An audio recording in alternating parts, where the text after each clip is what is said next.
سبحانك لا علم لنا إلا ما علمتنا إنك أنت العليم الحكيم أستغفر الله ربي من كل ذنب وأتوب إليه الحمد لله الذي أنزل الكتاب والحكمة والصلاة والسلام على رسوله نبي الرحمة وعلى آله وأصحابه أولي العزم والهمة يا ربي لك الحمد كما ينبغي لجلال وجهك وعظيم سلطانك وأشهد أن لا إله إلا الله وحده لا شريك له وأشهد أن سيدنا ومولانا محمدًا عبده ورسوله أرسله بالحق بشيرا ونذيرا وداعيا إلى الله بإذنه وسراجا منيرا اللهم صل على سيدنا ومولانا محمد النبي الأمي وعلى آله وسلم تسليما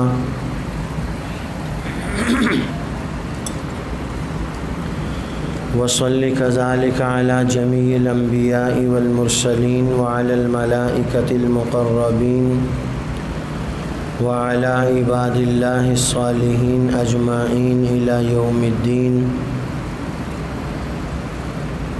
أما بعد فأعوذ بالله من الشيطان الرجيم بسم الله الرحمن الرحيم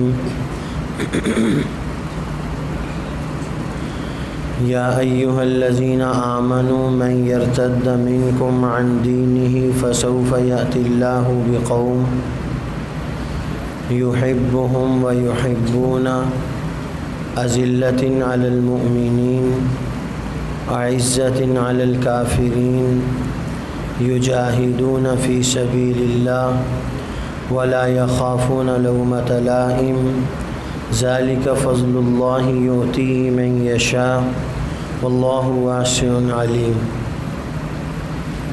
قال رسول الله صلى الله عليه وسلم إنما أنا رحمة مهداة أو كما قال رسول الله صلى الله عليه وسلم صدق الله العظيم وصدق رسوله النبي الكريم ونحن على ذلك لمن الشاهدين والشاكرين والحمد لله رب العالمين انتہائی واجب الاحترام لائق ست تکریم حضرات علماء کرام عزیز طلبہ الحمدللہ اللہ تعالیٰ کی توفیق اور اس کے فضل و کرم سے آپ حضرات نے تقریباً 20 دن نبی آخر الزمان امام الانبیاء خاتم النبیین محمد الرسول اللہ صلی اللہ علیہ وسلم کی عزت و ناموس اور اس سے منسلک مختلف علمی عنوانات پر سیر حاصل دلائل سے اپنے آپ کو مزین کرنے کے لیے 20 دن وقف کیے اللہ تعالیٰ آپ کے ان ایام کو اپنی بارگاہ میں انتہائی شرف قبولیت نصیب فرمائے اور نبی کریم صلی اللہ علیہ وسلم کی شفاعت اور ان کے دست مبارک سے جام کوثر کا بہترین ذریعہ بنائے۔ بہت ساری باتیں جو پہلے آپ دوستوں کے علم میں نہیں تھیں یقیناً ضرور بھی ضرور اس کورس میں شرکت کے بعد آپ کو ان باتوں کا علم ہوا۔ خالی و ذہن آئے تھے، بہت ساری معلومات آپ کے ذہن کا حصہ بنی۔ آپ نے زمین ہموار کی، اس میں زمین کو بیج بونے کے قابل بنایا۔ آپ نے بیج بویا، وہ بیج زمین کی سختیوں کو پھاڑ کر زمین سے باہر نکلا۔ آپ نے اس بیج کی نکلنے والی ان کونپلوں کو سنبھالا، وہ باریک باریک کونپلیں نکلیں، آپ نے ان کی حفاظت کی، انہیں محفوظ کیا۔ وہ تھوڑا سا اور بڑا درخت بنا، تھوڑا سا اور بڑا ہوا، پودا بنا۔ پھر آپ نے اس پر مزید محنت کی، کوشش کی۔ وہ چھوٹا سا، معصوم سا، نحیف سا، جو ہواؤں کے تلاطم خیز تھپیڑوں کو برداشت نہیں کر سکتا تھا، آپ نے اس کی حفاظت کی، وہ تھوڑا سا مضبوط ہوا۔ پھر اس سے اگلا سٹیپ، پھر اس سے اگلا سٹیپ۔ اب آپ نے جو بیج بویا، زمین ہموار کی، وہ درخت تنا آور بن کے ثمر آور ہونے کے لیے آپ کے سامنے آ کے کھڑا ہوا۔ میں نے عرض یہ کیا کہ آپ یہاں پر تشریف لائے، آپ بالکل خالی الذہن تھے، آپ نے باتیں سننا شروع کی، آپ کے ذہن نے کھلنا شروع کیا، آپ کے ذہن نے اور تقویت پڑی، آپ کے ذہن میں دلائل تحفظ ختم نبوت آئے، آپ کے ذہن میں سیدنا عیسیٰ علیہ السلام کے رفع، نزول اور حیات طیبہ سے متعلق بے شمار باتیں جمع ہوئیں، مہدی علیہ رضوان سے متعلق سیر حاصل معلومات ملی، فتنہ دجال سے متعلق بہت ساری باتیں آئیں، اور ہمارا اہم ٹاپک مرزا غلام قادیانی زیر بحث آیا۔ اب یہ ساری چیزیں آہستہ آہستہ آہستہ پروان چڑھتے ہوئے ایک درخت کی مانند ہو گئی۔ اب آپ نے آگے کرنا کیا ہے؟ معلومات اکٹھی ہو گئیں، معلومات برائے معلومات تک ہی رہنا ہے یا آگے آپ نے خود سے کچھ کرنا بھی ہے؟ تو یاد رکھیے، وہ معلومات جو عمل کے زیور سے آراستہ اور پیراستہ نہیں ہوتی، وہ معلومات کسی بھی درجے میں کام کا ذریعہ نہیں بن سکتی۔ ان معلومات پر اگر عمل نہیں تو محض جان لینا کافی نہیں ہے۔ ایک آدمی جانتا ہے نماز پڑھنی چاہیے مگر پڑھتا نہیں، ایک آدمی جانتا ہے حلال کھانا چاہیے مگر کھاتا نہیں، ایک آدمی جانتا ہے کہ چغلی، غیبت، جھوٹ سے بچنا چاہیے مگر بچتا نہیں۔ تو کیا خیال ہے، جاننا اس کو فائدہ مند ہوگا؟ جاننا اس کو فائدہ مند اس وقت ہوگا جب وہ اس پر عمل کرے گا۔ جب تک وہ عمل نہیں کرے گا اس وقت تک اس کو ان معلومات کا کوئی فائدہ نہیں ہوگا۔ جماعت عالمی مجلس تحفظ ختم نبوت نے آپ کو یہاں جمع کیا پورے ملک سے۔ آپ کو اندازہ نہیں ہوگا کہ شاید ایک دن کا کتنا خرچ ہو رہا ہے۔ اندازہ ہے؟ ضرورت بھی نہیں ہے آپ کو اندازہ کرنے کی، کون سا آپ کا ہو رہا ہے۔ ماشاءاللہ تقریباً 1200 کے لگ بھگ طلبہ کرام موجود ہیں۔ ان 1200 طلبہ کرام کے کھانے کا نظم، فی طالب علم ہم 3 وقت کا کھانا 100 روپے میں لگا لیتے ہیں، جبکہ الحمدللہ ثم الحمدللہ ہم 100 روپے کا کھانا آدھے وقت میں کھا لیتے ہیں۔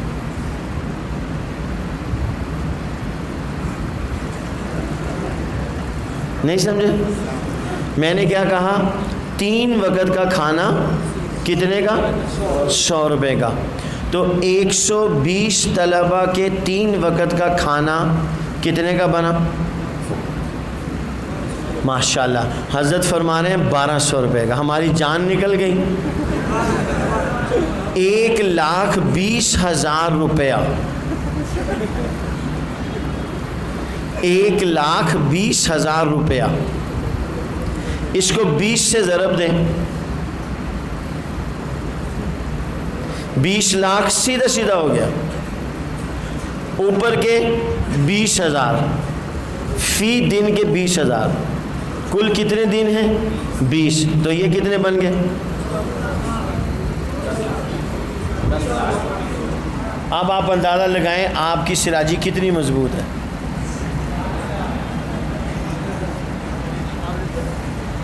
صرف اور صرف کھانے کا خرچہ اگر آپ شمار کریں تو ان 20 دنوں میں 24-25 لاکھ روپے سے زائد صرف کھانے کا خرچہ. جماعت نے اتنا بڑا خرچہ کیا،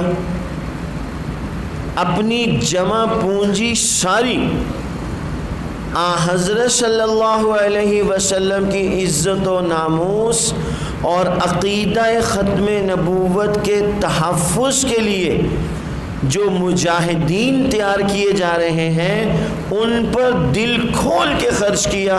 اور مجاہدین یہاں رہنے کے بعد جب اپنے مقام پر جائیں اور 3 دن کے بعد ان کے پاس وہ کاپیاں ہی نظر نہ آئیں جو انہوں نے یہاں سے ورک کالے کی ہے،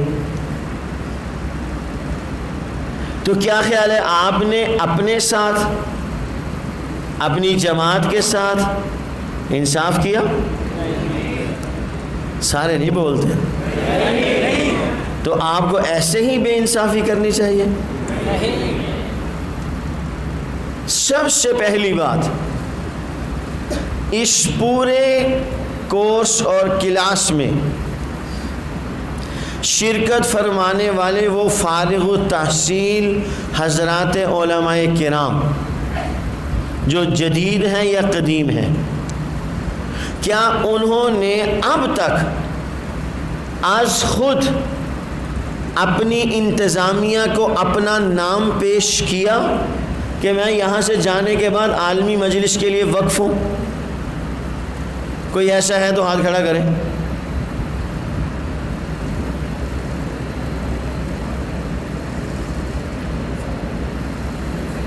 ہم یہاں آئے کس لیے ہیں؟ ایک ذہن ہے، ایک ہوا ہے، 20 دن گزارنے ہیں. آواز لگی ختم نبوت کورس کی، اس میں آگے. آواز لگی تفسیر کی، اس میں چلے گئے. آواز لگی دورہ صرف ناف کی، اس میں چلے گئے. اگر تو اس آواز پر یہ 20 دن گزارے ہیں تو یاد رکھیے وہ گزر گئے. اور اگر کسی مشن سے وابستہ ہونے کے لیے گزارے ہیں تو جب تک مشن اندر نہیں اترے گا اس وقت تو فائدہ نہیں ہوگا. اور میں امید کرتا ہوں کہ آپ سارے کے سارے مشن کے لیے آئے ہیں. ایک آواز نہیں اٹھی، ایک صدا نہیں لگی جس کے ساتھ آپ چل کے یہاں پر آ گئے. اگر ایسے ہے تو اس کو بھول جائیے اور اپنے آپ کو زندگی کے آخری سانس تک ایک مشن سے وابستہ کریں کہ ہمارا مرنا، جینا، اوڑھنا، بچھونا وہ محمد الرسول اللہ کی عزت و آبرو کا مشن ہے. اور یاد رکھو خدا کی قسم، جو قومیں، جس قوم کا جوان طبقہ اپنے آپ کو زندگی میں کسی مشن سے وابستہ کرتا ہے، وہ قومیں نہ ان کا مستقبل خطرے میں ہوتا ہے، نہ ہی ان جیسا کسی اور قوم کا ماضی ہوتا ہے. لیکن جن کا کوئی مشن ہی نہیں ہے، آپ نے قرآن کریم میں کفر کا مشن پڑھا ہے؟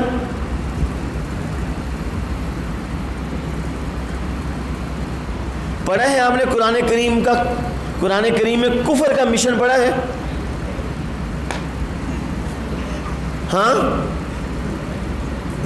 کفر کا مشن پڑھا ہے قرآن کریم میں؟ کل روئے زمین کے کفر کا ایک مشن ہے جسے قرآن کریم بیان کرتا ہے.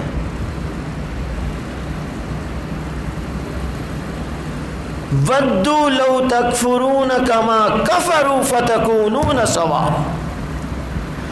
کل روئے زمین کا جو کفر ہے اس کے دماغوں میں ایک مشن ہے، ایک تڑپ ہے، ایک کڑن ہے، ایک جذبہ ہے. کفر کے لیے جذبہ لے کے پھر رہا ہے جس کو اللہ کا قرآن نقل کر رہا ہے. یہ کفر، یہ کافر اپنے دماغوں میں ایک تڑپ رکھتے ہیں، تڑپ. ان کے دل و دماغ میں ایک جذبہ ہے، ایک آگ لگی ہوئی ہے. وہ آگ کیا ہے؟ کل روئے زمین کا مسلمان وہ ہماری طرح کافر ہو جائے. ٹھیک ہے نا، یہ غلط؟ وَدُّوا لَوْ تَكْفُرُونَ كَمَا كَفَرُوا فَتَكُونُونَ سَوَاءً.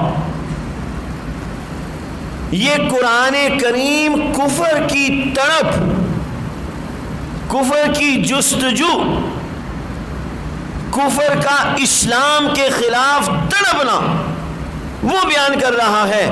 کافر کفر کے لیے اتنی تڑپ رکھتے ہیں، مسلمان اسلام کے لیے، محمد الرسول اللہ کے لیے تڑپ نہ رکھے تو یہ بات سمجھ میں نہیں آتی.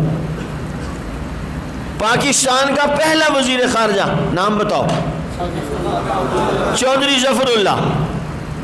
یہ اس قدر بدماش جنونی قسم کا متعصب قادیانی تھا. اپنی وزارت کے مسند پر بیٹھے ہوئے اس دوران جہاں کہیں دورہ کرتا، ملک کے اندر جاتا، بیرون ممالک جاتا،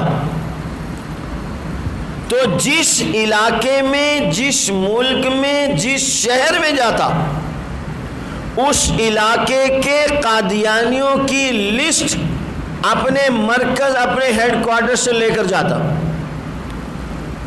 اور انہیں باقاعدہ جا کے ملتا، اپنی وزارت کے منصب کو قادیانیت کے لیے استعمال کرتا. قادیانیت کی مردہ لاش میں گورنمنٹ آف پاکستان کے ایندھن کو ڈال کے انہیں زندہ کرنے کی کوشش کرتا. مولانا محمد علی جلندری رحمۃ اللہ علیہ فرمایا کرتے تھے، محمد علی یہ چاہتا ہے، ہائے کاش کوئی ایک افسر ایسا ہو وہ ایک شہر سے ٹرانسفر ہو کے دوسرے شہر میں آئے تو وہ اپنی مسند اور اپنی سیٹ پر بیٹھنے سے پہلے یہ کہے کہ مجھے پہلے ختم نبوت کے دفتر میں جانا ہے، میں پہلے وہاں حاضری دوں گا، پھر آگے چارج سنبھالوں گا.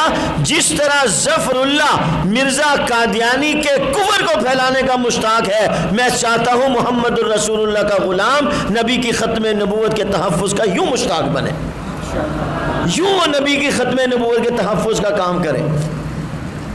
20 دن 18 دن گزر گئے. کتنے دن گزر گئے؟ 17 دن گزر گئے. کسی ایک نے بھی نام نہیں پیش کیا.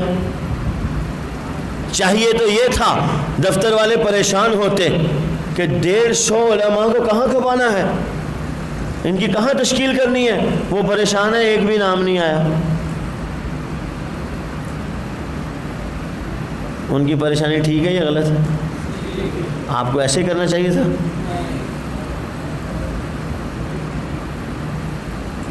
میں اور آپ پہلے دن یہاں آتے تو ہمارا دل تڑپ اور بھڑک جاتا، اوہ ہو ساری زندگی یار کہاں بھٹکے رہے، یہاں آ کے پتہ چلا کام ہی یہ کرنے والا ہے.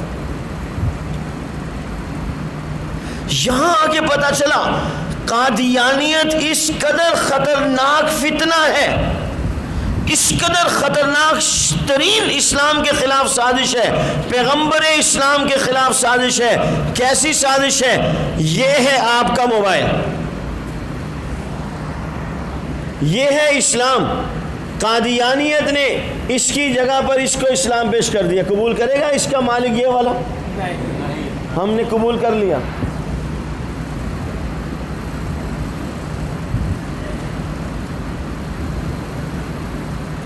میرے محترم دوستو، قادیانیت جیسے خطرناک ترین فتنے کے سامنے علامہ انور شاہ صاحب کشمیری کا فرمان سنا ہوگا آپ نے۔ علامہ انور شاہ صاحب فرمایا کرتے تھے، مرزا غلام قادیانی کا کفر فرعون اور شیطان کے کفر سے بڑا کفر ہے۔ چلو میرے جیسا آج کا کوئی مولوی کہتا تو بات سمجھ میں بھی آتی۔ علامہ انور شاہ صاحب کشمیری جیسے انسان یہ کہتے ہیں کہ 6 ماہ میں چین سے سویا نہیں، میں بستر پر لیٹتا، کروٹیں بدلتا، اٹھ کر بیٹھ جاتا، اللہ کے حضور سجدہ ریز ہو جاتا، یا اللہ اس امت کو اتنے بڑے فتنے سے آزمائش کہ جس رخ سے اس فتنے کو لینے کی کوشش کرو اسی رخ سے یہ فتنہ ڈنگ مارتا ہے۔ قادیانیت کا فتنہ اگر آپ 17 دن پڑھنے کے باوجود بھی اس گفتگو میں آپ مبالغہ سمجھیں تو پھر میرے نزدیک آپ نے ابھی تک اس فتنے کی ابجد کو بھی نہیں سمجھا۔ اگر اس گفتگو میں آپ مبالغہ سمجھیں تو پھر آپ نے مرزائیت اور قادیانیت کے فتنے کی ابجد کو بھی نہیں سمجھا ابھی تک۔ مرزا ناصر جس وقت اسمبلی میں آیا، اس وقت میرے آپ کے اکابر نے اسمبلی کے اندر اور اسمبلی کے باہر خوب محنت کی، اس قدر محنت کی کہ قادیانیت کے فتنے کو اسمبلی کے کٹہرے میں لا کے کھڑا کر دیا۔ جب ناصر آیا، اس نے جو ظاہر اپنا رکھا تھا، اس کا جو ظاہر عکاسی کر رہا تھا، اس کے ظاہر کو دیکھ کر اس وقت کے ممبران اسمبلی وہ ایک دوسرے کے منہ کی طرف دیکھ رہے ہیں اور پھر مفتی محمود صاحب رحمۃ اللہ علیہ کی طرف بھی دیکھ رہے ہیں، مولانا غلام غوث ہزاروی کی طرف بھی دیکھ رہے ہیں، شیخ مولانا عبدالحق محدث کی طرف بھی دیکھ رہے ہیں، دیگر علماء کی طرف بھی دیکھ رہے ہیں۔ ایک نظر ناصر کی طرف، ایک نظر ان کی طرف، اور پھر ان کے مطالبے کی طرف ایک نظر۔ اسے دیکھو، ان علماء کو دیکھو، اسے دیکھو، ان کے مطالبے کو دیکھو۔ نامعلوم ان سارے مولویوں کو کیا ہو گیا ہے اس سر پر پگڑی باندھ رکھنے والے آدمی کے متعلق، چہرے پر داڑھی رکھے ہوئے آدمی کے متعلق، زیب تن کی ہوئی اچکن پہنے ہوئے آدمی کے متعلق، سفید لباس سفید پوشاک میں آنے والے آدمی سے متعلق، یہ سارے مولوی مل کے کہتے ہیں یہ کافر ہے۔ نہ جانے ان ملاؤں کو کیا ہو گیا جو اسے کافر کہہ رہے ہیں۔ وہ اگلی تفصیلات اپنی جگہ، یہ ساری باتیں آپ نے سن رکھی ہیں، میں ان کا اعادہ اور تکرار کر کے آپ کے ذہنوں کو عملاً میدان میں اتر کر نبی کا غلام بنانے کی کوشش کر رہا ہوں۔ آپ ایک دفعہ نہیں 100 دفعہ شبہات پڑھ لیں، اگر آپ کا دل دماغ اس کام کو کرنے پر آمادہ نہیں ہوا تو 100 دفعہ شبہات پڑھنے کا کوئی فائدہ نہیں۔ میں نے ایک دفعہ بھی نہیں پڑھی، میرے دل و دماغ میں اس کام کے علاوہ دنیا کا اور کوئی کام ہے ہی نہیں، میری سوچوں میں اس کام کے علاوہ کوئی اور کام ہے ہی نہیں۔ نہ مجھے دنیا کی کوئی سوچ ہے، نہ مجھے کسی اور کام کی کوئی سوچ ہے۔ مجھے اگر کوئی سوچ ہے تو وہ صرف اور صرف یہ ہے کہ کل قیامت والے دن میدان محشر میں رسول اللہ فرما دیں یہ بندہ دو عالم سے خفا میرے لیے تھا، یہ بندہ دو عالم سے خفا میرے لیے تھا۔ بس اگر ہمارے دل و دماغ میں مشن ہے تو خدا کی قسم پھر اللہ پاک جب کام لینے پر آتے ہیں تو ایک مولوی صاحب کا قادیانی سے مناظرہ ہو رہا تھا، بڑے بازو چڑھائے ہوئے تھے، پسینے آ رہے تھے، تو ایک بابا جی وہاں سے گزرے، بابا جی کہنے لگے کیا ہو گیا تم دونوں نوجوانوں کو، یہ کیا پسینے سے شرابور ہو؟ تو وہ کہنے لگے جی اسلام اور قادیانیت کے مابین مناظرہ ہو رہا ہے۔ تو بابا جی کہتے ہیں اس میں پریشانی والی کوئی بات ہی نہیں ہے، مرزا غلام قادیانی کافر ہے۔ بابا جی کہنے لگے مرزا غلام قادیانی کافر ہے، اس میں کوئی دوسری بات ہی نہیں ہے۔ اس مرزائی نے کہا کیسے؟ بابا جی کہنے لگے تجھے پتہ ہے مرزا غلام قادیانی ایک کانک سے کانا تھا؟ اسے کہا پتہ ہے، تو قرآن میں لکھا ہوا وکان من الکافرین، یہ تو صاحب قرآن میں لکھا ہوا وکان من الکافرین، اس کے بعد تو دلائل کی ضرورت ہی نہیں ہے، بات ختم ہو گئی۔ آپ کے اندر ایک جذبہ ہو، آپ کے اندر ایک تڑپ ہو۔ ہمارے اور آپ کے بزرگ علامہ ڈاکٹر خالد محمود صاحب پی ایچ ڈی لندن والے، ایک جگہ مناظرہ ہو رہا تھا قادیانیوں اور مسلمانوں کے درمیان، تو مناظرہ کافی لمبا اور گمبھیر ہوتا گیا، تو علامہ ڈاکٹر خالد محمود صاحب بھی اس مناظرے میں پہنچ گئے۔ تو علامہ ڈاکٹر خالد محمود صاحب جب تشریف لائے تو آرام سے آگے بیٹھ گئے، وہ تو مناظرے کا حصہ نہیں تھے۔ دونوں طرف سے آپ نے پڑھے اصول مناظرہ پڑھے؟ کسی نے بتایا؟ لو نہیں، یہاں نہیں آئے اصول مناظرہ؟ اب یہ جمہوری طریقے پر ہی فیصلہ ہو سکتا ہے۔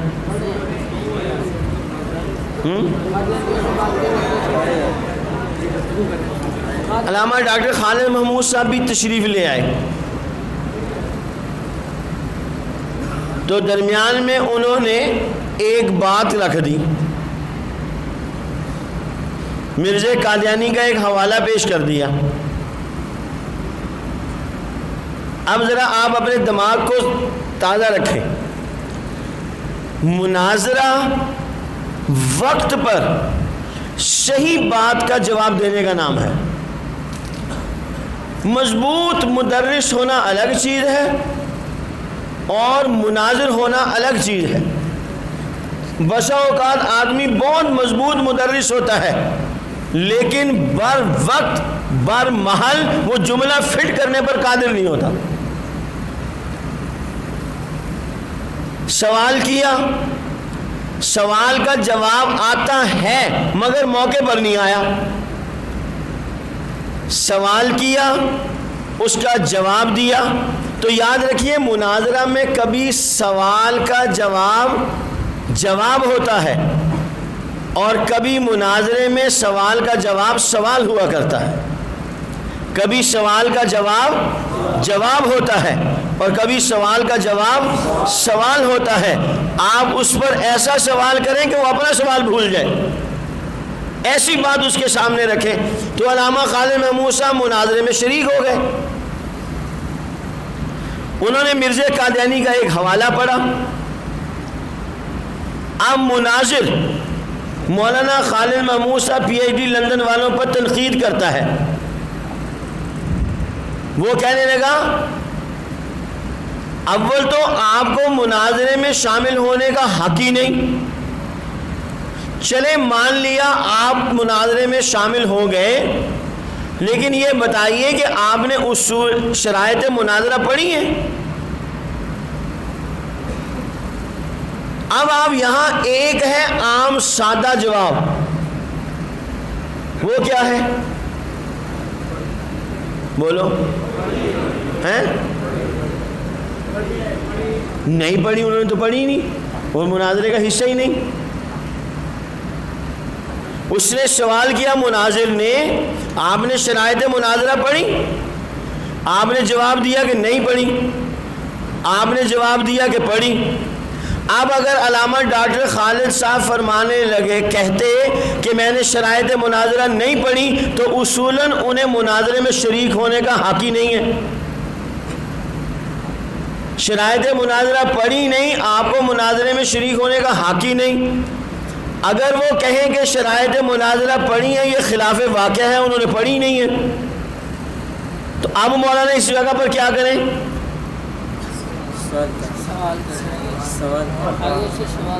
اس نے کہا آپ نے شرائط مناظرہ پڑھی؟ مولانا کہیں نہیں پڑھی تو مناظرے میں شامل ہونے کا حق نہیں۔ مولانا کہیں پڑھی ہے تو یہ خلاف واقع ہے، پڑھی نہیں ہے۔ تو مولانا نے اس کے سوال کہ آپ نے شرائط مناظرہ پڑھی، ان دونوں جواب سے ہٹ کر اس پر سوال کیا، میں نے کون سی شرائط مناظرہ میں سے کس شرط کی مخالفت کی، یہ بتاؤ۔ میں نے کس شرط کی مخالفت کی ہے وہ بتاؤ۔ اب وہ مناظر اپنا سوال تو بھول گیا، مولانا کے سوال کا جواب دینے کے پیچھے لگ گیا۔ مولانا نے کہا کہ بتائیے میں نے کون سی شرط کی مخالفت کی ہے؟ وہ کہنے لگا شرائط مناظرہ میں یہ طے ہوا ہے کہ حوالہ قرآن کریم سے پیش کیا جائے گا یا حدیث سے پیش کیا جائے گا۔ تو مولانا فرمانے لگے میں نے تو 100% آپ کی شرائط کی پابندی کی ہے۔ وہ کہنے لگا آپ نے شرائط پڑھی نہیں ہے تو پابندی کہاں سے کریں گے؟ مولانا فرمانے لگے اتنی زبردست پابندی میں نے کی ہے تم نے نہیں کی ہوگی۔ وہ کہنے لگا وہ کیسے؟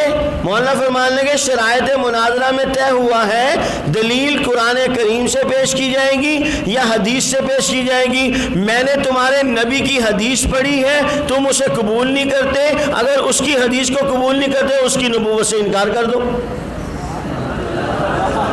اگر اس کی حدیث کو قبول نہیں کرتے اس کے دعوی نبوت کا انکار کر دو۔ اگر اس کا اقرار کرتے ہو تو پھر جو میں نے حوالہ پڑھا ہے وہ پھر تمہارے نبی کی میں نے حدیث پڑھی۔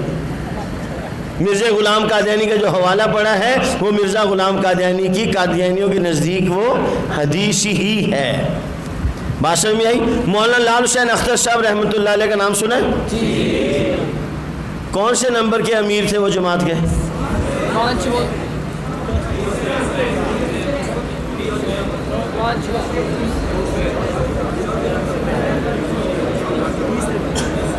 اپنے مرے بغیر قبرستان بھی سننا۔ کاپی آپ نے جلدی کھول لی؟ ہاں جی 3 4 5 4 والی اکثریت جمہوری طریقے سے فیصلہ یہی مناسب رہے گا۔ پہلے امیر، دوسرے امیر، صحیح سے نام لو،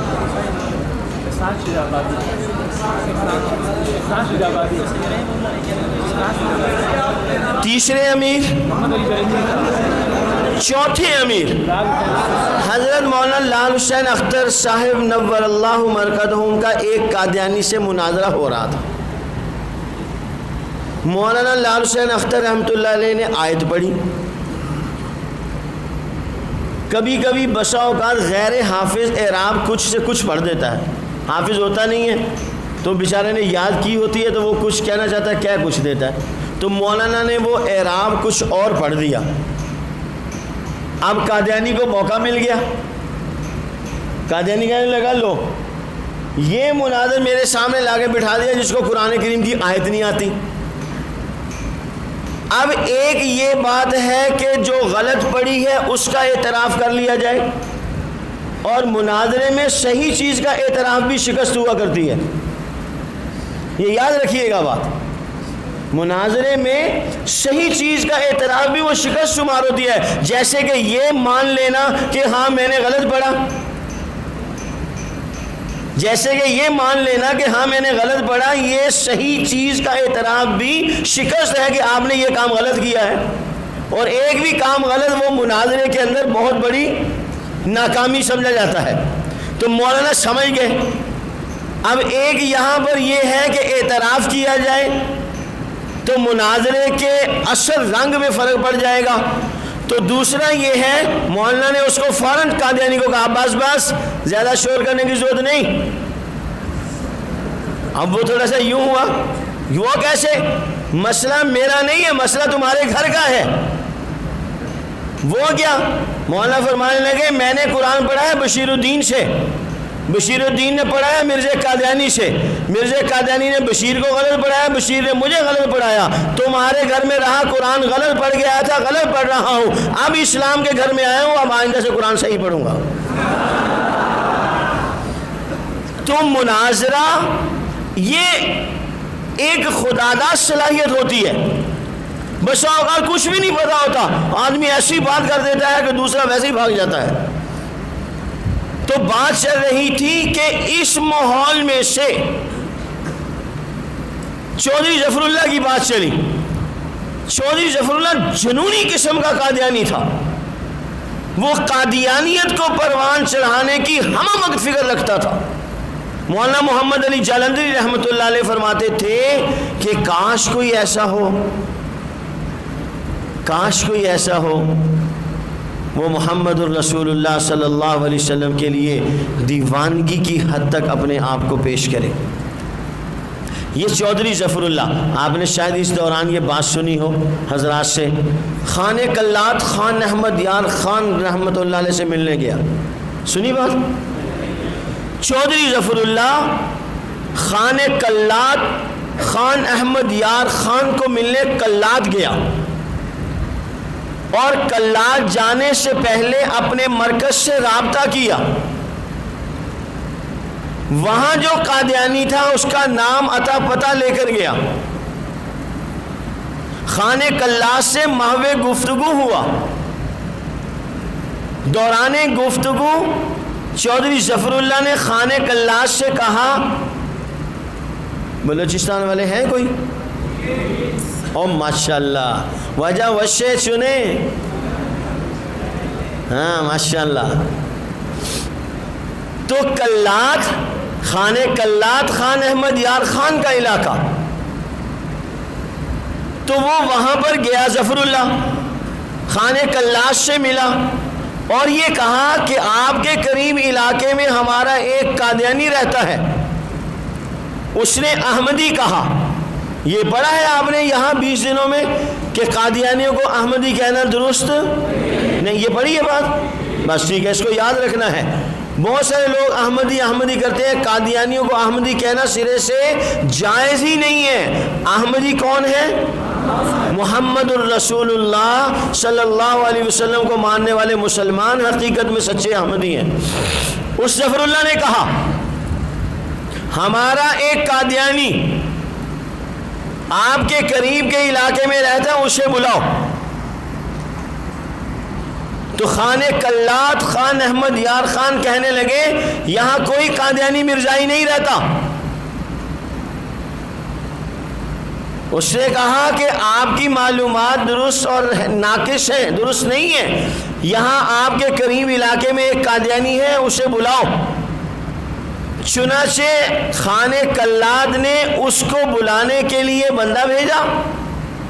اس دوران ظفر اللہ قادیانی نے، توجہ ہے نہیں،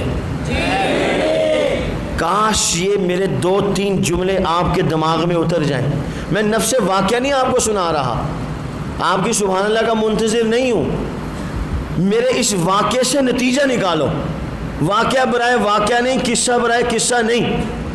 جیسے کہ ہم لوگ خطبہ حضرات قصے کہانیاں سنا کے اپنے مقتدیوں کو راضی کر دیتے ہیں، وہ کہتے ہیں واہ واہ واہ سبحان اللہ کیا خطیب ہے۔ قصے کہانی سے نکالا کسی نے بھی کچھ نہیں۔ یہ جو واقعات ہوتے ہیں اس لیے ہوتے ہیں کہ ان سے اپنے لیے نتیجہ اخذ کیا جائے، اپنے لیے کام کی بات نکالی جائے۔ خان کلات ظفر اللہ وہ ایک ریاست کے والی ہیں، یوں سمجھ لیجئے وہ اپنے علاقے کے صدر اور وزیر اعظم ہیں، اور یہ ظفر اللہ وزارت خارجہ کا منصب ہے اس کے پاس، یہ وزیر خارجہ ہے۔ ظفر اللہ قادیانی نے وزارت خارجہ کے منصب پر ہوتے ہوئے اگلے بندے کے منصب کا خیال نہیں رکھا کہ وہ ایک ریاست کا والی ہے، یوں کہہ لیجئے کلات کا صدر اور وزیر اعظم ہے۔ اس نے اس بات کی ذرہ برابر پرواہ نہیں کی کہ میرے سامنے کون بیٹھا ہے، اس کے دل و دماغ میں صرف ایک ہی بات ہے کہ میں نے اپنی بات کہنی ہے، میرے سامنے صدر ہو تو کہنی ہے، میرے سامنے وزیر اعظم ہو تو کہنی ہے، میرے سامنے کوئی عام آدمی ہو تو کہنی ہے۔ ہم اپنے دل کی بات کسی کو کہتے ہی نہیں ہیں، ہم اپنا درد کسی کے سامنے رکھتے ہی نہیں ہیں، ہم اپنے آپ کو شرماتے ہیں، شرم محسوس کرتے ہیں کہ یار وہ کیا کہے گا، وہ کیا کہے گا، اچھا سوچتا ہوں بات کرنی ہے کہ نہیں کرنی۔ ہم اپنا پیغام ہی کسی تک نہیں پہنچاتے۔ چودھری ظفر اللہ نے خان کلات خان احمد یار خان رحمۃ اللہ علیہ سے کہا آپ کے علاقے کے قریب ایک علاقہ ہے، وہاں ہمارا قادیانی رہتا ہے، آپ اسے بلائیے۔ اسے بلوانے کے لیے بھیجا۔ اب چودھری ظفر اللہ خان کلات کو قادیانیت قبول کرنے کی دعوت دے رہا ہے۔ ذرا اس کے دماغ کی سپرٹ دیکھیں آپ، قادیانیت، مرزائیت، کفر، الہاد، زندگا سے متعلق اس کے دماغ کی حرکت دیکھیں آپ کہ کیسے اس کا میٹر گھوم رہا ہے۔ وہ کس کو قادیانیت قبول کرنے کی دعوت دے رہا ہے؟ خان کلات رحمۃ اللہ علیہ نے 1-2 منٹ اس کی بکواسات کو سنا لیکن برداشت نہیں کر سکے، فوراً اس کو روک دیا، ٹوک دیا اور اس کو کہا بس اس سے آگے نہیں بڑھنا۔ اب ان کا جواب سنو۔ خان کلات خان احمد یار خان کہنے لگے ظفر اللہ چودھری سے، ظفر اللہ اگر محمد الرسول اللہ صلی اللہ علیہ وسلم روضہ اطہر سے اٹھ کر آ جائیں اور مجھے کہیں احمد یار ظفر اللہ کی بات کو مان لو، تو میں ان کی بات کو بھی نہیں مانوں گا۔ تمہاری بات تو بہت دور کی بات ہے، میں ان کی بات کو بھی نہیں مانوں گا۔ اب آپ حیران ہوں گے کہ یہ کیا کہہ دیا کہ محمد رسول اللہ کی بات کو بھی نہیں مانوں گا۔ آپ حیران ہوں گے کہ یہ کیا کہا۔ آگے سے خان کلات کہنے لگے، انہیں معلوم تھا کہ میری بات پر بہت سارے مسلمان حیران اور پریشان ہوں گے، میں اپنے جیتے جی جواب خود ہی دے دوں۔ وہ فرمانے لگے میں اللہ کے حبیب محمد الرسول اللہ صلی اللہ علیہ وسلم سے کہوں گا، اللہ کے حبیب آپ کے غلام احمد یار کا وہی ایمان ہے جو آپ نے 13 صدیاں پہلے کہا تھا کہ محمد اللہ کے آخری نبی ہیں، آپ کے غلام کا ایمان اسی بات پر ہے۔ میں حضور کو امتحان دوں گا اور امتحان میں اللہ کے سامنے پاس ہو جاؤں گا۔ حضور میرا امتحان لے رہے ہیں، اپنے امتی کے ایمان کا امتحان لے رہے ہیں۔ میرا ایمان یہ ہے کہ آپ ہی اللہ کے آخری نبی ہیں۔ عقیدہ ختم نبوت کی تعریف یاد ہے؟ سناؤ۔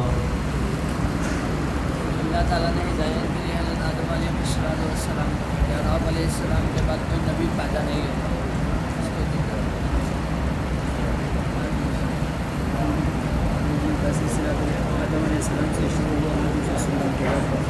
عقیدہ ختم نبوت کی تعریف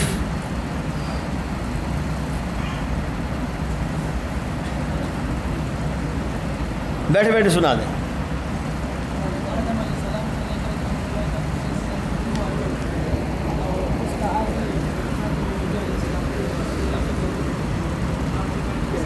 آواز آئے مجھ تک جی۔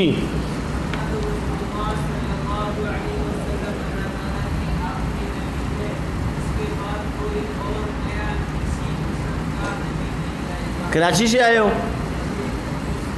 ہاں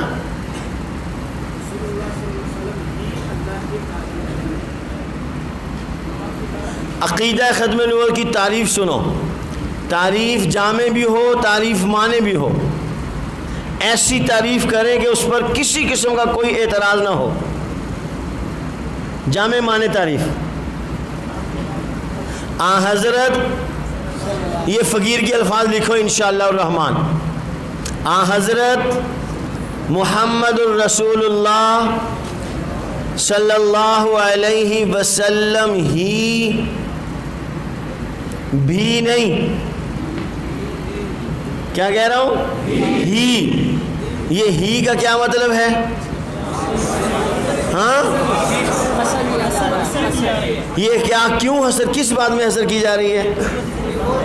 یہ جتنے سارے بھی آئے اسود سے لے کے مرزے گامے تک وہ ہی سے نکل گئے۔ حضرت محمد صلی اللہ علیہ وسلم ہی اللہ تعالیٰ کے آخری نبی ہیں۔ آپ صلی اللہ علیہ وسلم کے بعد کسی قسم کا، یہ کسی قسم کا کیا ہے؟ ہاں، ذلی، بروزی، امتی، غیر تشریعی، تشریعی. حضرت محمد الرسول اللہ صلی اللہ علیہ وسلم ہی اللہ تعالیٰ کے آخری نبی ہیں. آپ صلی اللہ علیہ وسلم کے بعد کسی قسم کا، ہمارے آئین کے الفاظ ہیں، کسی بھی نوعیت کا، آئین پاکستان میں یہ لکھا ہوا ہے، کسی بھی نوعیت کا، اسے میں آسان الفاظ میں کہہ رہا ہوں، کسی بھی قسم کا، کسی بھی قسم کا، ذلی، بروزی، ذلی، بروزی، امتی، غیر تشریعی، تشریعی. محمد رسول اللہ صلی اللہ علیہ وسلم ہی اللہ تعالیٰ کے آخری نبی ہیں. آپ صلی اللہ علیہ وسلم کے بعد مرزا غلام قادیانی کا دعویٰ کیا ہے؟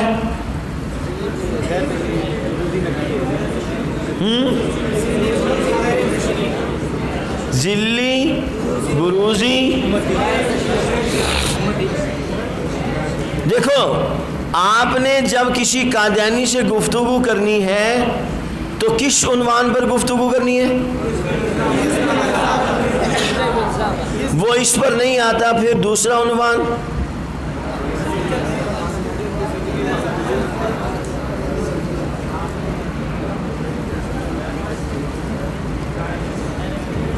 ہاں،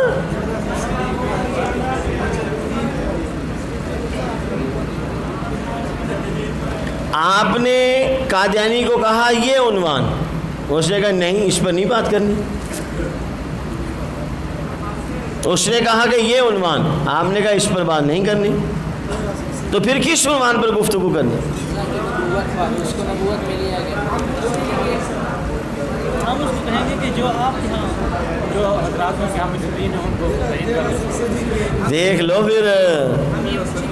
مرزا کی نبوت. ہاں، عنوان، 3 عنوانات ہیں جس پر عام طور پہ گفتگو ہوتی ہے. پہلا عنوان کیا ہے؟ دوسرا عنوان کوئی ایک ساتھی بتائے جس سے پتہ چلے کہ آپ نے کیا پڑھا ہے 17 دنوں میں. جی، حیات عیسیٰ علیہ السلام، ختم نبوت، کذب مرزا.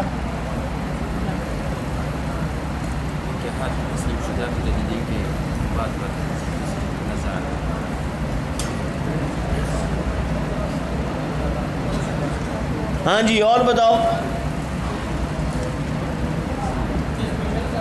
ایک ساتھی کہہ رہا ہے کذب مرزا، حیات عیسیٰ اور ختم نبوت، یہ 3 عنوان ہیں. ان عنوانات پر گفتگو ہوگی قادیانی سے، مرزائی سے. ٹھیک ہے؟ یہ غلط ہے، یہ غلط ہے، یہ ٹھیک نہیں ہے. ٹھیک بتاؤ. دیکھو، میں نے اتنے اعتماد سے کہا یہ غلط ہے، آپ سارے ٹھوس ہو گئے. آپ اپنی غلط بات پر بھی اتنے پکے رہے کہ یہی صحیح ہے. میں نے فل خود اعتمادی ول پاور کے ساتھ کہا یہ غلط ہے، آپ نے غلط ہے. یہ کیا بات ہوئی؟ اپنی بات کو اتنے مضبوط انداز میں پیش کرو، وہ غلط بھی ہو تو دوسرے کو کم از کم اتنی جلدی تو جیتنے کا موقع نہ دو. کتنے عنوان ہیں؟ نمبر 1،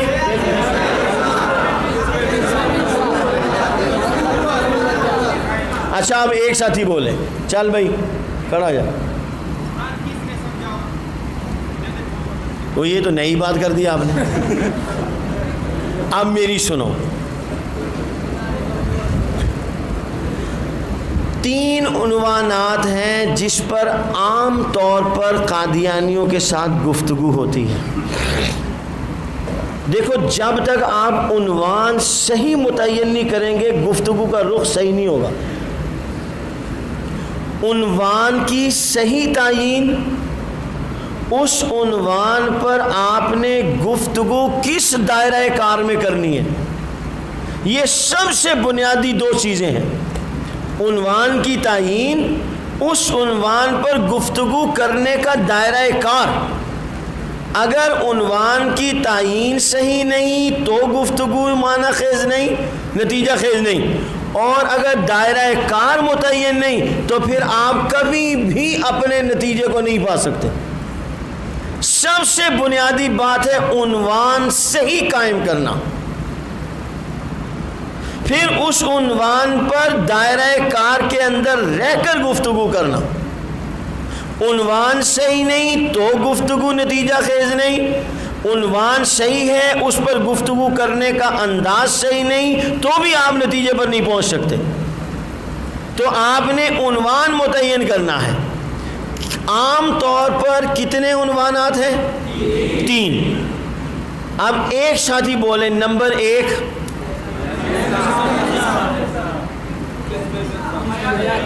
قزم مرزا، حیات عیشا۔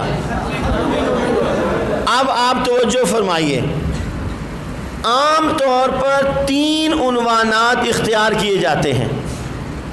ویسے تو مرزا غلام قادیانی کی ہر بات ہی محل نظر ہے، وہ ایک الگ بات ہے۔ عام طور پر جو موٹے موٹے عنوان ہیں، آپ کا مناظرہ ہو رہا ہے کسی قادیانی مرزائی سے، آپ نے عنوان اختیار کیا ہے ختم نبوت، آپ نے یہی متعین کیا ہے؟ بولو، آپ نے مناظرے کا عنوان متعین کیا ہے ختم نبوت۔ کیا عنوان متعین کیا ہے؟ ختم نبوت۔ آپ ذرا میری آپ ایک بات سنیے، یہ گھڑی کس کی ہے؟ سب کا اتفاق ہے؟ تو اس پر کوئی دلائل دینے کی ضرورت ہے؟ میں بھی کہتا ہوں یہ میری ہے، آپ بھی کہتے ہیں یہ میری ہے، تو اس پہ مناظرے کی کوئی ضرورت ہے؟ مثال کے طور پر میں پوچھتا ہوں یہ گھڑی کس کی ہے، تو یہ حضرت فرماتے ہیں میری، میں کہتا ہوں میری، تو اب بات میں اختلاف ہے یا اتفاق؟ اختلاف ہے۔ تو جب اختلاف ہے تو مناظرہ ہوگا، جب اتفاق ہو تو بھی مناظرہ ہوگا؟ تو پہلی بات یہ ہے کہ یہ گھڑی کس کی ہے؟ میری۔ آپ نے بھی کہا آپ کی، میں نے بھی کہا میری، تو اختلاف ہوا؟ نہیں ہوا نا؟ اب مناظرے کی ضرورت نہیں۔ اب دوسری بات، میں نے پوچھا یہ گھڑی کس کی ہے، حضرت جی نے کہا میری ہے، میں نے کہا میری ہے، اختلاف ہو گیا۔ اب جانبین دلائل دیں گے کہ یہ گھڑی ثابت کریں گے کہ کس کی ہے۔ آپ نے عنوان طے کیا ختم نبوت پر مناظرہ ہوگا، یہی طے کیا، اس میں تو اختلاف ہی نہیں ہے۔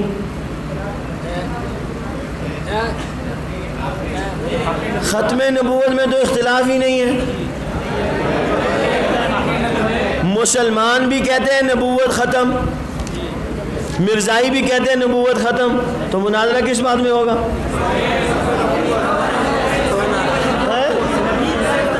نہیں ایسے نہیں، ایک بندہ بولے، بات نہیں سمجھے۔ آپ نے عنوان طے کیا ہے ختم نبوت پر مناظرہ ہوگا، اس عنوان میں تو اختلاف ہی نہیں ہے۔ دیکھو نا، یہی تو میں آپ کو سمجھانا چاہتا ہوں، عنوان ہی صحیح نہیں ہے، عنوان ہی صحیح نہیں، ختم نبوت میں تو اختلاف ہی نہیں۔ دعویٰ یہ ہے کہ ختم نبوت میں مناظرہ ہوگا، مرزائی بھی کہتے ہیں نبوت ختم، ختم نبوت کا کیا معنی ہے؟ نبوت ختم۔ مسلمان بھی کہتے ہیں نبوت ختم، تو پھر اختلاف تو ہے ہی نہیں، مناظرہ کس بات میں ہوگا؟ اس عنوان میں اختلاف ہے، یہ گھڑی کس کی ہے؟ آپ بھی کہتے ہو میری ہے، میں بھی کہتا ہوں میری ہے، تو اختلاف ہوا نہیں۔ آپ نے عنوان مقرر کیا ختم نبوت پر مناظرہ ہوگا، ختم نبوت کا کیا معنی ہے؟ نبوت ختم، تو مسلمان بھی کہتے ہیں نبوت ختم، قادیانی بھی کہتے ہیں نبوت ختم، تو پھر اختلاف کس بات میں، مناظرہ کس بات میں ہوگا؟ تو یہ عنوان صحیح نہیں ہے، عنوان صحیح قائم کرو، پھر اگلی بات نہیں، یہ تسلیم کرو کہ یہ عنوان صحیح نہیں، تو جو عنوان صحیح ہے وہ متعین کرو۔ صحیح عنوان کیا ہے؟ بعض کچے لوگ عنوان متعین کرتے ہیں اجرائے نبوت پر مناظرہ ہوگا۔ کیا معنی اجرائے نبوت کا؟ نبوت جاری ہے، اس میں اختلاف ہے؟ تو پھر عنوان کیوں متعین کیا اجرائے نبوت پر گفتگو ہوگی؟ جب ختم نبوت میں اختلاف ہی نہیں، پھر عنوان کیوں متعین کیا کہ ختم نبوت پر مناظرہ ہوگا؟ تو عنوان وہ اختیار کرو جس میں اختلاف ہے۔ تو آپ نے جب بھی عنوان قائم کرنا ہے تو آپ نے عنوان قائم کرنا ہے ختم نبوت پہ مناظرہ ہوگا، اجرائے نبوت پہ مناظرہ ہوگا۔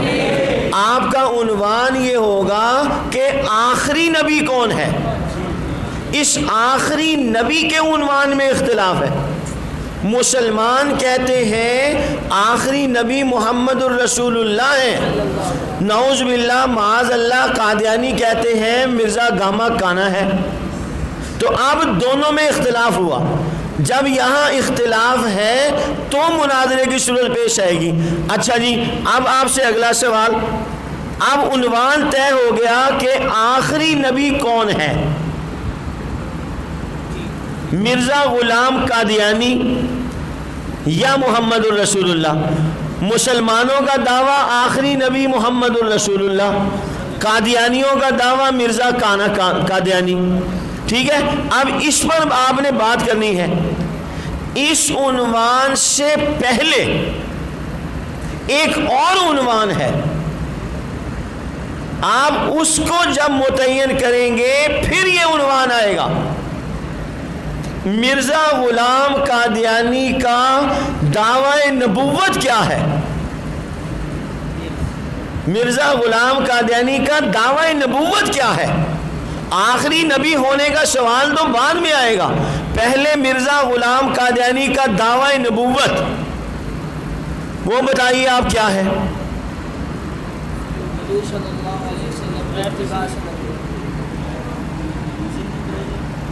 مرزا غلام قادیانی کا دعوی نبوت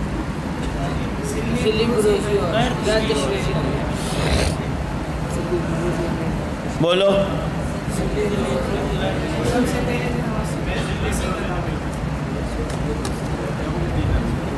دیکھو تمہیں نشتہ کا نا،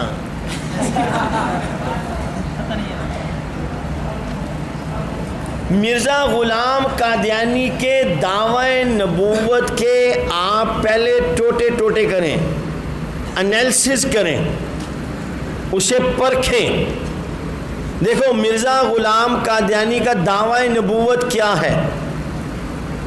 دعوی نبوت خاص ہے یا عام؟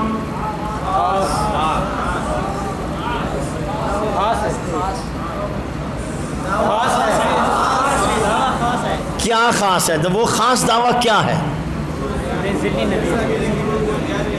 مرزا غلام قادیانی کا دعوی نبوت، یہ دیکھو، اصل مرزا غلام قادیانی کا دعوی نبوت مستقل صاحب شریعت رسول ہونے کا دعویٰ ہے، اس کو یاد رکھو، اصل دعویٰ اس کا یہ ہے۔ لیکن اس دعوے تک پہنچنے کے لیے ابتدائی طور پر مرزا غلام قادیانی نے ایک خاص قسم کا دعویٰ کیا۔ اصل مرزا غلام قادیانی کا دعویٰ ہے مستقل صاحب شریعت رسول ہونے کا دعویٰ۔ پڑھا ہے حوالہ؟ کون سی کتاب کا حوالہ ہے؟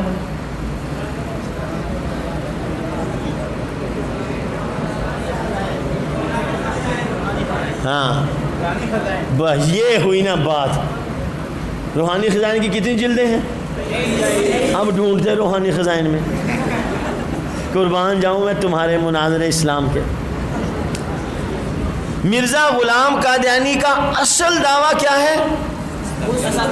مستقل صاحب شریعت رسول ہونے کا دعویٰ ہے. یہ کنفرم ہے اپنی جگہ پر بات. ایک غلطی کا ازالہ، دافع البلا، ملفوظات، ان تینوں کتابوں میں صراحتاً مرزا قادیانی نے کہا ہے. ایک غلطی کا ازالہ محمد الرسول اللہ والذین معہ اشداء علی الکفار رحماء بینہم، اس وحی الہی میں یہ مرزا قادیانی روحانی خزائن جلد نمبر 18 اس کے اندر یہ رسالہ موجود ہے. ایک غلطی کا ازالہ، اس میں مرزا غلام قادیانی کہتا ہے محمد الرسول اللہ والذین معہ اشداء علی الکفار رحماء بینہم. یہ آیت لکھ کے مرزا غلام قادیانی کہتا ہے اس وحی الہی میں اللہ نے مجھے محمد کہا اور مجھے رسول کہا. نعوذ باللہ من ذالک.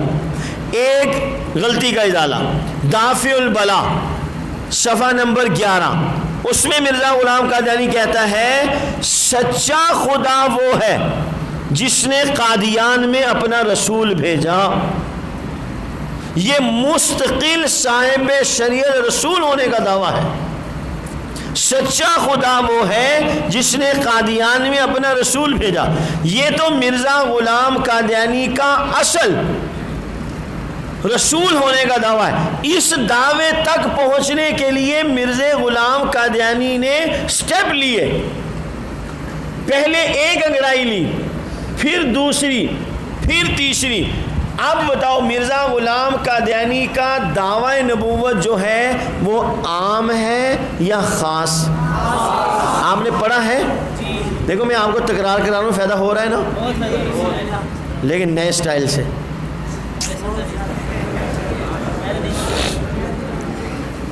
دعویٰ خاص ہے یا عام؟ خاص. وہ خاص دعویٰ کیا ہے؟ نمبر 1 ذلی نبوت کا دعویٰ. نمبر 2 بروزی نبوت کا دعویٰ. نمبر 3 یہ ذلی بروزی نبوت رسول اللہ کے بعد جاری ہوئی ہے. اس ذلی بروزی نبوت کا 1.25 لاکھ انبیاء میں کوئی کانسیپٹ نہیں ہے. یہ پڑھا آپ نے پہلی جلد میں یا سوئے سوئے گزر گئی؟ عرفات میں سے سوئے سوئے گزر جو کام ہو جائے گا. یہ دیکھو آپ کتاب، یہ اس کتاب میں لکھا ہوا سارا کچھ. ذلی نبوت کا دعویٰ، بروزی نبوت کا دعویٰ. نمبر 3 یہ جو ذلی بروزی نبوت ہے یہ رسول اللہ کے بعد جاری ہوئی ہے. اب بنا خاص قسم کا دعویٰ. 3 اجزاء پر مشتمل ہے مرزا غلام قادیانی کا دعوی نبوت. ان 3 اجزاء میں پہلا جز کیا ہے؟ ذلی نبوت. دوسرا جز کیا ہے؟ بروزی نبوت. یہ ذلی بروزی یہ رسول اللہ کے بعد جاری ہوئی ہے. رسول اللہ سے پہلے اس ذلی بروزی کا کوئی کانسیپٹ نہیں تھا. اب مرزا غلام قادیانی کا دعوی نبوت ہے خاص قسم کا. تو آپ یہ بتائیے کہ جیسا دعویٰ ویسی دلیل، یا دعویٰ خاص دلیل عام دعویٰ خاص سب کچھ چل جائے گا؟ کیا پڑھا ہے آپ نے؟ جیسا دعویٰ ویسی دلیل، جیسا دعویٰ ویسی دلیل. دعویٰ اگر عام ہے تو دلیل بھی عام چل جائے گی. دعویٰ اگر خاص ہے تو اس کے لیے دلیل بھی خاص چاہیے. تو مرزا غلام قادیانی کا دعوی نبوت وہ خاص قسم کی نبوت کا دعویٰ ہے. وہ خاص قسم کی نبوت کیا ہے؟ بس آپ بولو، بولو نا. پورا بولو نا. مرزا غلام قادیانی کا خاص قسم کا دعویٰ کیا ہے؟ بس باقی سارے خاموش، سائلنٹ پلیز.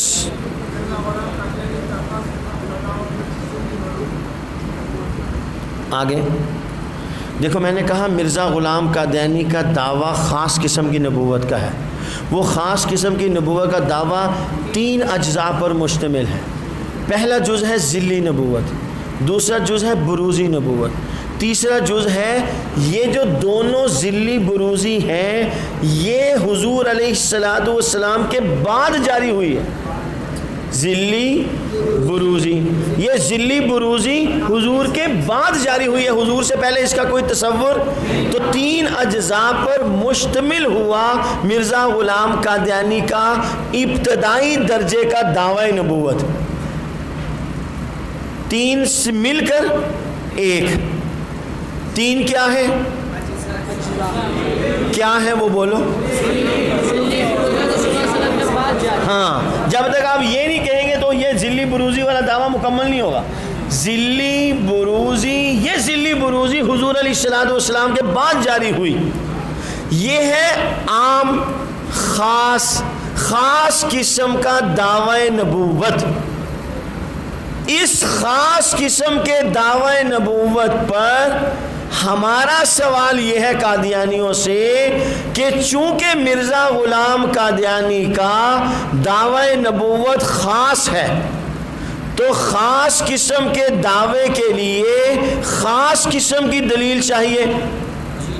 تو ایسی دلیل جس میں مرزا غلام قادیانی کے لیے خاص قسم کی نبوت ذلی، خاص قسم کی نبوت بروزی، خاص قسم کی نبوت ذلی بروزی جو حضور کے بعد جاری ہوئی ہے، قرآن کریم کی کوئی آیت، کوئی حدیث، کوئی قول صحابی، کوئی 14 صدیوں کے مجددین میں سے کسی ایک مجدد کا ایسا قول جس میں ذلی بروزی، حضور کے بعد ذلی بروزی جاری ہونے والی نبوت کی کوئی ایک مثال، کوئی ایک نظیر، کوئی ایک دلیل ہو، وہ مرزا غلام قادیانی کے اس دعوے کے لیے پیش کی جائے. سمجھ میں آئی؟ صحیح دلیل کیسی ہونی چاہیے؟ دلیل کیسی ہونی چاہیے؟ دلیل ہونی چاہیے صحیح ہو، صریح ہو، غیر معارض ہو. ہائے ہائے، آپ نے یہ لفظ ہی نہیں سنے. میں نے جان نکال کے رکھ دی مناظرے کی. سمجھ میں آئی بات؟ ہاں جی، یہ ایسے بال سفید نہیں ہوئے. صحیح، صریح، غیر معارض. آپ اپنے مد مقابل کو جہاں پھنسانا چاہیں یہ 3 لفظ یاد رکھو: صحیح، صریح اور غیر معارض دلیل پیش کرو. دلائل کی دنیا میں پوری قادیانیت کے پاس مرزا غلام قادیانی کے اس خاص قسم کے دعوی نبوت کو ثابت کرنے کے لیے ایک بھی ایسی دلیل نہیں جو اس قسم کے خاص قسم کے دعوے میں صحیح بھی ہو، صریح بھی ہو اور غیر معارض ہو. مرزائی نہیں، مرزا قادیانی بھی اٹھ کے آ جائے قبر سے، انشاءاللہ وہ اپنے دعوے کو ثابت نہیں کر سکے گا. سمجھ میں آئی بات؟ پھر ملیں گے انشاءاللہ بریک کے بعد. جا رہا ہوں. السلام علیکم. میں ایک جلسے میں جانا ہے، وہاں جا رہا ہوں. کل آؤں گا انشاءاللہ.